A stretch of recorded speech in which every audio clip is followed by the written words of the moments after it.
The soul of the man who was brutally killed by his wife returned to take revenge in the history of the storm. My name is Lars. I own a small sweets shop on a busy street. The glass display always fogs a little in the morning, as I arrange trays of syrupy jalabis and soft, fragrant bar. Mornings begin with the hiss of the samovar and the quiet shuffle of early customers. Evenings end with the soft click of the shop's iron shutter and the slow walk home. My father lives with me, a slender man with careful hands who hums old songs while he washes the dishes. Our house is modest. 2 rooms, a narrow kitchen, and a courtyard that brightens when sunlight hits the tiles. I run the shop and also take care of the housework. I chop vegetables, sweep the floor, and mend anything that needs fixing. I never minded. Routine gives me a certain safety. There's comfort in the predictable rhythm. Morning bustle, midday lull, evening quiet. My life is small but full of responsibilities I accept without complaint. Still, there's a quiet part of me that keeps watch for something more. A companion, a soft shared silence at the end of a long day, though I keep that wish folded away like a spare cloth in a drawer. One evening, as the sun sank and the city melted into warm street lamps, my father's voice broke the hush. "How long will you keep doing all the housework?" he asked, placing his cup on the low table with a clink. The question surprised me. He rarely spoke like that. He sat across from me, his face lit by the dim lamp, and said plainly, "You should get married."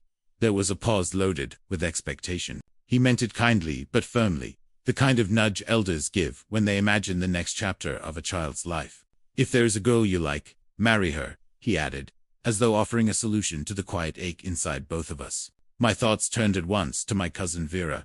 She had lived nearby my whole life, a steady presence at family gatherings and festivals. Vera was gentle, known for her soft manners and honest smile. She looked after the elderly aunt in our extended family and kept her words measured. I admired her. Perhaps I had for longer than I admitted. That night, under the thin lamp glow, I told my father about Vera and how decent she seemed. My father listened, nodded, and offered a quiet approval. "Okay, marry Vera." I remember the day I proposed like a small, careful scene in a film. The courtyard smelled of wet dust after an evening shower. Vera stood by the wall, hands folded, eyes that avoided being too bright or too shy. I spoke simply. I admired her calm. I liked the way she poured tea and made small offerings of sweets to elders. I imagined a life with her that was gentle and steady. Vera listened, her face a mask of polite surprise that slowly softened into acceptance. She was beautiful in that particular, honest way. Not the kind of beauty loud with jewels and color, but the kind that warmed a room by being there. When she said yes, it felt like the slow closing of a hesitant hand into mine. We married with small family ceremonies and soft blessings.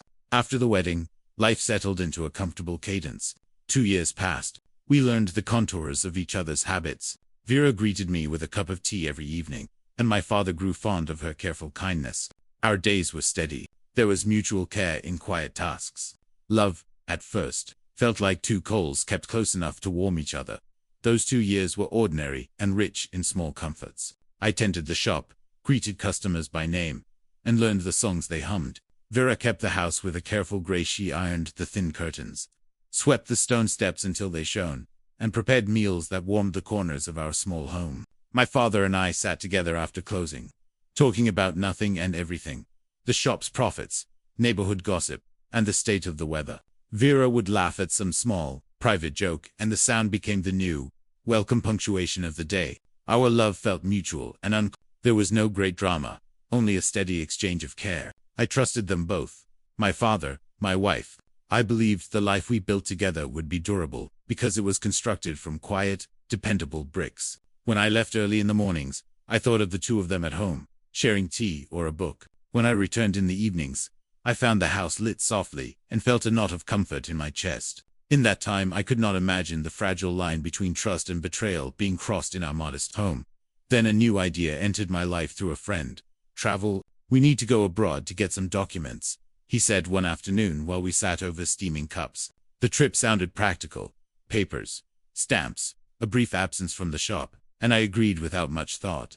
A small foreign journey meant the possibility of expanding the business later, or at least completing a task that had been hanging over us. I told Vera that evening, "Pack my bag. I am going abroad with my friend." She smiled, a soft, efficient smile, and helped me choose clothes and fold them carefully into the worn suitcase. My flight was the next day. I tried not to feel too heavy about leaving. 2 or 3 months seemed short enough. I kissed my father's forehead and hugged Vera at the door, the kind of affectionate gesture that felt warm and complete. I left home with the steady expectation of returning soon. The shop needed tending, but I had trusted hands to take charge. I had no suspicion that those hands might become instruments of betrayal. The horizon ahead felt ordinary and manageable. I did not know that the world I left would shift and darken in my absence. Arriving abroad felt like stepping into a different film. Unfamiliar smells, strange billboards, and the soft, muffled hum of a city that moved faster than mine. My friend and I navigated bureaucracy, visited a number of offices, and lodged at a modest guest house. I made occasional calls home, short check-ins that unfolded into comfortable conversations between the three of us. My father's voice sounded the same. Vera's words were steady. In those moments I felt a cushion of ease. Everything at home seemed unchanged. Days turned into weeks. I enjoyed small pleasures abroad, a different rhythm of mornings, a new kind of bread, and quiet moments of thought that travel often brings. Still, a part of me kept track of time, counting the days until I would return to the shop and the soft light of home. I planned out, in small detail, how I would rest and talk to Vera at length when I came back. I pictured us sitting in the courtyard with T.I., trading stories about the trip. In the evenings, we would sit and listen to my father's old songs. None of my imagined scenes included the possibility of deception. I was naive in the most human way, trusting those closest to me to remain the same while I was away. Back at home, two minds entertained a dangerous thought. Vera, left alone with the daily routine and a slight sting of loneliness, had time to think about practical matters and, alarmingly, to let ambition and a darker yearning grow. My father, too, found himself alone and vulnerable to temptation. Alone in the quiet house, the two of them began to converse in softer tones, sharing confidences they would not have shared before. Small, reckless imaginings gave way to plans. They decided, in secret, to hide certain things from me.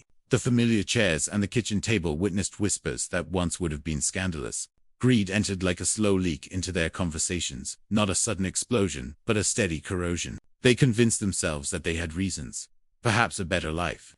Perhaps new opportunities. Perhaps freedom from the constraints of our modest routines. Once the seed of secret collusion was planted, it grew quickly in the sheltered silence where I was absent. The house transformed from a place of shared trust to a stage for a betrayal that would soon become the center of my story. A betrayal I could not have imagined from across the ocean. While I was abroad, the days passed with an easy rhythm. I called home sometimes and spoke of small things, how the weather felt there, or whether the shop's flour supply was enough. They always sounded content. I felt reassured by those calls and relaxed my vigilance. 2 months rolled by as I had expected. Term papers signed, documents collected, small adventures had. The plan was to return. I arranged my flights and thought of the warm bed waiting at home. When I finally landed and came back to the city, the smell of familiar streets welcomed me. The chai stall, the waft of frying spice, the same cracked pavement. I told myself it would be a relief to sleep in my own bed again. I arrived home very tired, the kind of exhausted sleep that pulls you under before you can think. It was late at night when I finally collapsed into the mattress. The room still and dim. The ordinary safety of my own house settled over me like a blanket. I had no sense that the night would not hold the comfort I expected, or that the dawn would reveal a scene capable of shattering every assumption I had about loyalty and home. In the deep hours before dawn, I woke with a strange restlessness. The bed beside mine was cool. My wife was not there. For a moment I thought she might be awake in the courtyard or in the kitchen, but a heavier sense of unease crept in. I rose quietly and walked down the familiar corridor, listening to the soft creaks of the old floorboards. Then I saw them. My wife and my father lay together on the same bed, a sight that made my heart stop. It felt unreal, like a bad dream held up against the lamp's faint light. My mind refused to accept what my eyes showed. The two people I trusted most, entangled in a betrayal so intimate it felt obscene. For a few seconds my whole world narrowed into a single point of disbelief. I thought I must be hallucinating, or that sleep had not yet released me. But every detail was brutally real. I did not raise my voice. I did not wake them. Instead, I stepped back, traversed the hallway in the dark, and returned to my bed. I pretended to sleep, pressing my palms hard into my eyes to stop the vision from burning through. My chest thudded with fear and an emerging coldly rational thought. If they had betrayed me, I needed to consider what to do next. Morning came with ordinary noises that mocked the night's revelation. A street vendor calling, pigeons arguing on the sill, and the kettle beginning to hiss. Inside the house retained a polished normalcy, as if nothing catastrophic had happened. But I knew. I had seen them. I moved with the slow, careful steps of someone who holds a terrible secret and speculates on each possible outcome.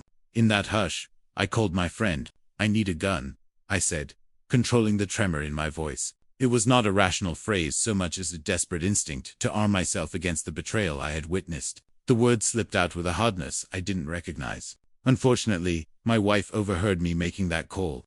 Her face paled when she heard the intent in my tone. She hurried to my father and told him exactly what I had said. Panic flowered in their faces. They imagined the worst, that my suspicion might turn into violent revenge. Fear can make people act with terrible swiftness and worse judgment. In the space of an hour, their earlier scheme mutated into something more sinister.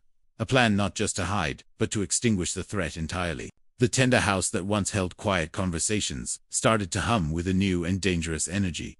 My father's voice, when he spoke, was steady in a way that made me trust him less for the sudden clarity. He said, with a chilling calm, "Maybe Lars suspected us. He might kill us." His gaze slid to Vera, who stood at his side like a trembling conspirator. "What should we do?" she asked, voice small and urgent. My father's reply was a cold pragmatism. "Mix poison into his food and give it to him. The problem will be solved."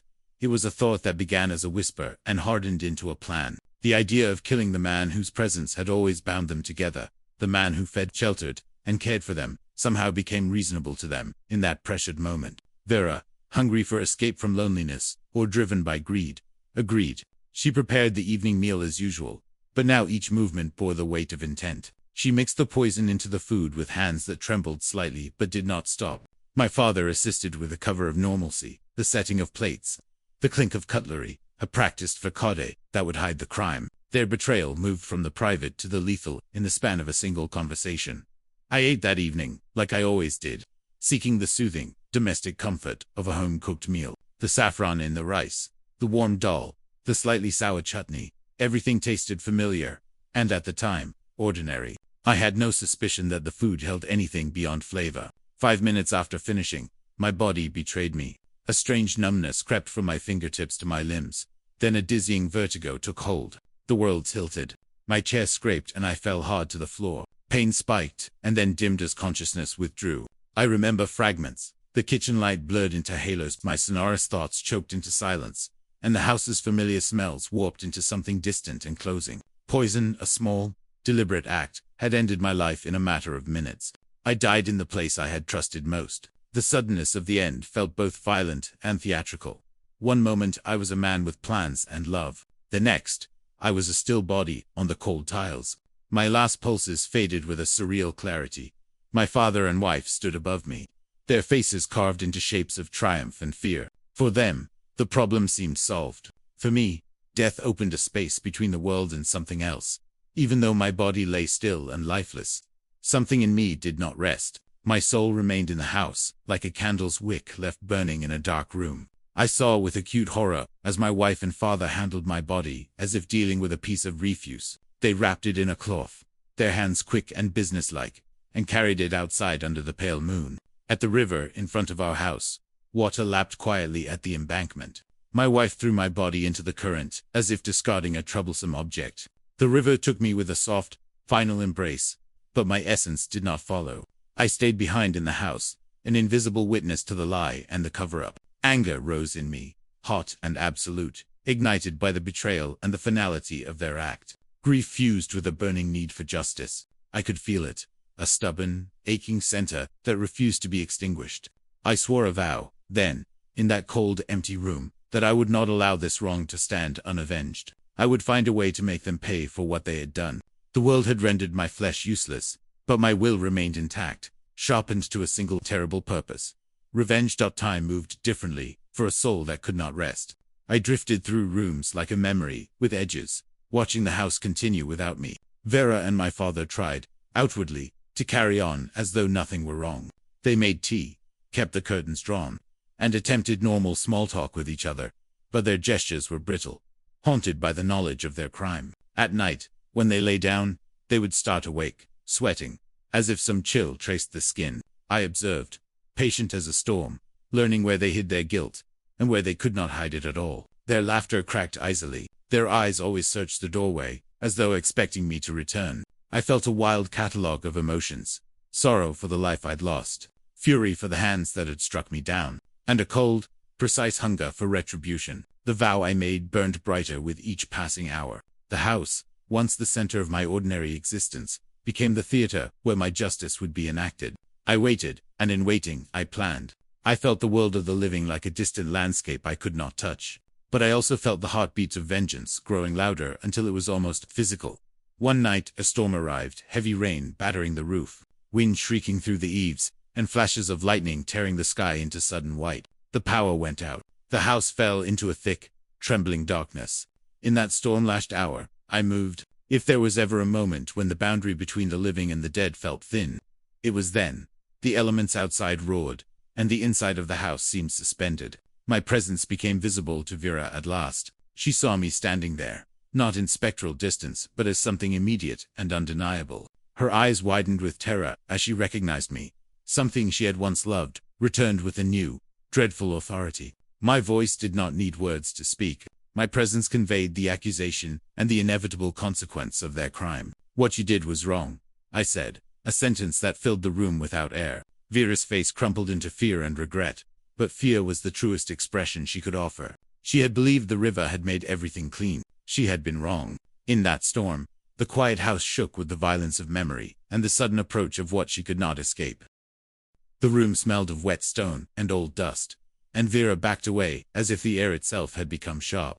My soul moved with a terrible clarity. It felt like a hand that could strike without stopping, precise and unrelenting. She tried to speak. Apologies tumbled out like brittle leaves, but words meant little now. The moment was not for conversation. It was the conclusion of what they had begun. I seized a stone that lay near the doorway, tossed aside earlier by some careless chore. In my hands it held the weight of consequence.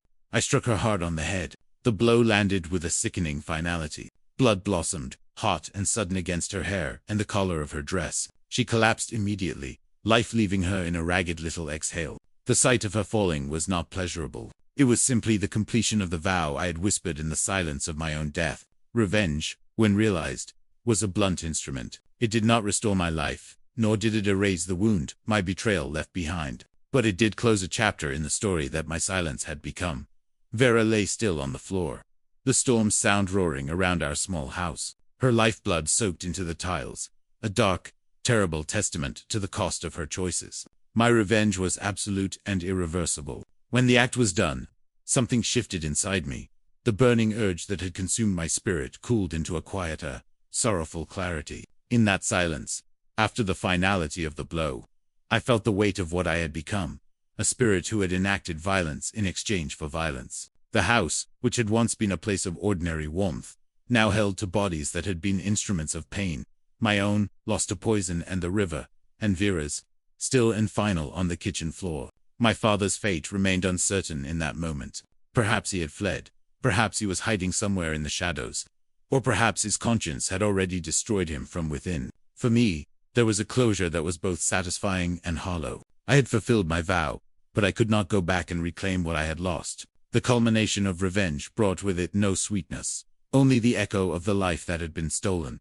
After Vera fell, the storm began to lessen. Rain thinned to a steady whisper and then to scattered drops. The house felt like a place where nothing could be mended. I lingered in the rooms that had once held simple joys, the kitchen that had smelled of spices, the small altar my father kept with a candle and a photograph of our ancestors, the bedroom where conversations and intimacies had been shared. I let my gaze pass through each of those spaces, remembering their ordinary roles in our daily life. The grief for what had been lost returned with a different flavor. A regret not simply for my own death, but for what fury had turned me into. Having enacted vengeance, I stood between resignation and release. I felt a pull toward something beyond the house, a feeling like a tide drawing me away from this last, bitter scene. There was a sense that my purpose had been fulfilled, and that the bond anchoring me to the earthly place was loosening. Slowly, inexorably, I felt my hold on that world ebb. The quiet after vengeance was heavy. And in that heaviness I began to slip toward the distance that had once been death's bottomless dark. I do not remember a dramatic departure. There was no luminous gate or booming voice. My presence simply thinned, like fog dissolving at sunrise. After the last breath of the storm, I felt my soul recede from the house, and the scene I had fixed into finality. The sense of duty that had driven me softened. The burning anger that made my shadow long faded into something cooler and more distant. There was an easing, a quiet release that felt like the closing of a book, not because the story had a happy ending, but because the last line had been written. The empty rooms seemed to exhale, settling back into stillness. Life on the street outside would go on. Vendors would set up their stalls. The shop shutter would be raised by someone who might not know what had happened. And the river would carry on, indifferent to the human dramas on its banks. My ties to the house slackened until I was no longer anchored to any single place. The aching need for retribution had run its course. The knot inside me finally, slowly, unloosed out eventually. My spirit vanished from that house forever. I left behind the scene of betrayal and revenge, its traces absorbed into the tiles and the river's murmur. Whether my father faced his own punishment from the world, legal or moral, is a tale the street may have told. But it no longer belonged to me. My life, brief as it had been wound up into a tragic knot of trust, betrayal, and retribution. In the end, the quiet life I had hoped to live, mornings of sweets and evenings of rice, the gentle company of those I loved, was replaced by a harsh lesson. Love, left unchecked or corrupted by greed and fear, can produce ruin. Revenge, even when accomplished, rarely reassembles what was lost. As for me, I moved beyond that house, and into whatever came after. My grief remained a part of me, but so did something like peace, the kind that follows the completion of a painful duty. The river kept flowing, the shop window gathered dust and sun, and somewhere in the city, the echoes of our story continued in whispers and in the soft, ordinary sounds of life moving forward.